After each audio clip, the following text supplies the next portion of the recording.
14 से लेकर 24 तक के 10 साल जो अन्याय का जो काल है, इसमें युवाओं से उनका रोजगार छीना जा रहा है, मजदूरों से उनको रोजगार छीना जा रहा है। 14 तक हमारी जो सरकार रही है उसमें आर्थिक मामलों में ये था कि सभी वर्ग के लोग आर्थिक रूप से मजबूत हो रहे थे, पर इनकम कैपिटल जो हमारा होता है पर पर्सन का, वो बढ़ रहा था। इस सरकार में वो कम होते जा रहा है। युवा इंजीनियरिंग करके आज पकौड़े तलने के लिए मजबूर है, करोड़ों रुपए कर्ज लेकर पढ़ाई की है, लेकिन आज उनको रोजगार नहीं मिलने की वजह से कई युवा तो आत्महत्या कर रहे हैं, तो कई युवा मजदूरी तक करने के लिए मजबूर हो गए हैं। 2014 के बाद जब ये सरकार आई है तो हर साल 4 करोड़ बेरोजगार हमारे देश में बढ़ते जा रहे हैं। अगर मोदी जी आप 2 करोड़ युवाओं को जब रोजगार आप दिए हो प्रति वर्ष, तो ये 4 करोड़ युवा बेरोजगार हुए क्यों? 40 साल से सबसे ज्यादा बेरोजगारी हिंदुस्तान में आज।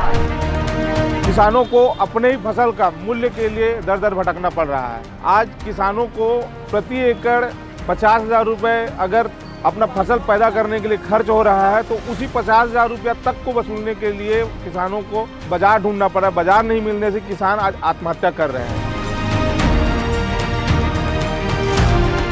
एमएसपी के बारे में देखें तो किसानों की हालत तरबतर हो रही है। मोदी की जो सरकार है सिर्फ और सिर्फ अडानी, अंबानी और बड़े लोगों को फायदा पहुंचा रही है। सरकारी संस्थाएं उनको निजीकरण किया जा रहा है, उनको जो प्राइवेट हैं उनके हाथों में दिया जा रहा है, प्लस मोडानी, देश को पूरे मोदी अडानी मोडानी ही चला रहे हैं।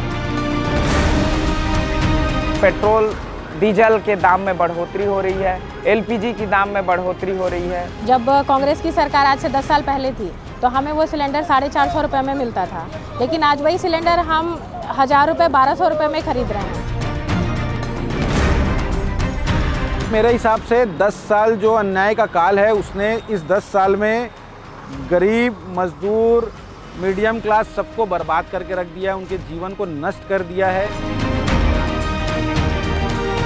राहुल गांधी जी भारत में पद यात्रा करके न्याय की बात कर रहे हैं, युवाओं के हक की बात कर रहे हैं, बेरोजगारों के लिए रोजगार की बात कर रहे हैं। हिंदुस्तान में युवाओं को रोजगार नहीं मिल सकता, तो ये हुआ युवाओं के खिलाफ अन्याय। उनके सामने बहुत सारी चुनौतियां हैं, बहुत सारे दबाव हैं, लेकिन उसके बावजूद हमारे नेता हैं राहुल गांधी, वो निरंतर आगे बढ़ रहे हैं। राहुल जी की जो न्याय यात्रा है, उससे ही न्याय आ सकता है इस देश में। दूसरा कोई रास्ता नहीं है इस देश को न्याय में लाने का।